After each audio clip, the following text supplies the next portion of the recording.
ನಮ್ಮ ರವಿಚಂದ್ರನ್ ಸರ್ಗೆ ಒಂದು ಹ್ಯಾಬಿಟ್ ಇಲ್ಲಲ್ಲ, ಆ ಹ್ಯಾಬಿಟ್ ನಿಮಗೂ ಇಲ್ವಾ, ನಿಮಗಿದೆಯಾ ಸರ್? ಏನದು ಗುಂಡ ನನಗಿದೆ, ಅವ್ರಿಗಿಲ್ಲ.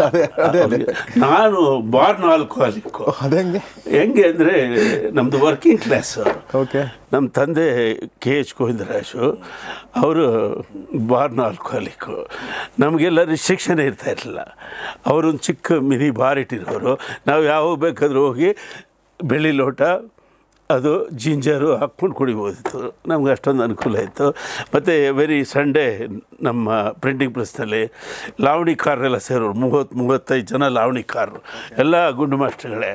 ಸೊ ಅವ್ರಿಗೆಲ್ಲ ಸರ್ವ್ ಮಾಡೋದೇ ನಮ್ಮ ಕೆಲಸ. ಓಕೆ. ಸೊ ಎಲ್ಲ ಲೋಟಗಳಲ್ಲಿ ಇಟ್ಕೊಂಡು ನಮ್ಮ ಅಪ್ಪನ ಬೆಡ್ರೂಮಿಂದ ಇಲ್ಲಿಗೆ ತರೋವಾಗ ದಾರಿ ಮಧ್ಯೆಲ್ಲ ಸ್ವಲ್ಪ ಕುಡಿದ್ಬಿಡ್ತಿದ್ವಿ. ಸರ್ ನಿಜ ಹೇಳ್ತಾ ಇದ್ದೀರಾ ಸುಮ್ಮನೆ ಹೇಳ್ತಾ? ನಿಜ ಹೇಳ್ತಾ ಇದ್ದೀನಿ. ನಿಜ ಹೇಳ್ತಾ ಇದ್ದೀರಾ? ನಿಜ. ಅಲ್ಲ, ನೀವು ಅಲ್ಲಿ ಬೆಳ್ಳಿ ಲೋಟದಲ್ಲಿ ಅಂತ ಹೇಳಿದ್ರಲ್ಲ, ನೀವು ಅದು ನಿಜನಾ? ಅದು ನಿಜ ನಿಜ ನಿಜ. ಹೌದಾ? ಸುಳ್ಳೇನಿದೆ. ಮನೇಲಿ ನಮ್ಮ ದೊಡ್ಡ ಮನೆ, ನಮ್ಮ ತಂದೆ ಬೆಡ್ರೂಮ್ನಲ್ಲಿ ಒಂದು ಮಿನಿ ಬಾರ್ ಇತ್ತು. ಓ ಓಕೆ. ಯಾರು ಸುಳ್ಳೇನೆ. ಬಟ್ ನೀವು ಲೇಬರ್ ಕ್ಲಾಸ್ ಹೆಂಗಾದ್ರಿ ಸರ್? ಹಂಗಾದ್ರೆ ಪ್ರಿಂಟಿಂಗ್ ಪ್ರೆಸ್ ಅಲ್ವಾ? ಪ್ರಿಂಟಿಂಗ್ ಪ್ರೆಸ್ ಅಂದರೆ ಮಿಡ್ಲ್ ಕ್ಲಾಸು. ಸೊ ಮನೆ ಮಕ್ಕಳಿಗೆ ಓದಿಸ್ಬೇಕು ಅಂತ ತಾಯಿ ಹಂಬಲ. ನಮ್ಮಪ್ಪ ಮಕ್ಕಳು ಫೇಲ್ ಆದರೆ ಸಾಕು ಅಂತ ಕಾದಿರೋರು. ಯಾಕೆ ಮ್ಯೂಸಿಕ್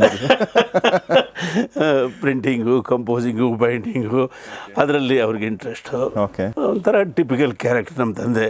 ಅವರು ಹುಟ್ಟಿನಿಂದ ಪೈಲ್ವಾನು. ಓಕೆ. ಸೊ ನಾಟಕ ನಟ, ರಂಗನಟ. ನಟಭಯಂಕರ್ ಗಂಗಾಧರ ಹೆಸರು ಕೇಳಿದ್ರು ಸರ್? ಹೌದು. ಅವ್ರ ಶಿಷ್ಯ ಅವರು. ಅವರು ಆಗಿನ ಕಾಲಕ್ಕೆ 25-30 ಇಡ್ಲಿ ತಿನ್ನೋರಂತೆ.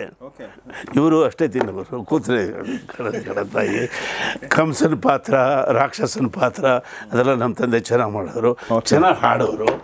ನಮ್ಮ ತಂದೆಗೆ ಹೆಸರು ಗಿರ್ಕಿ ಚಡ ಗೋವಿಂದರಾಜು ಅಂತ.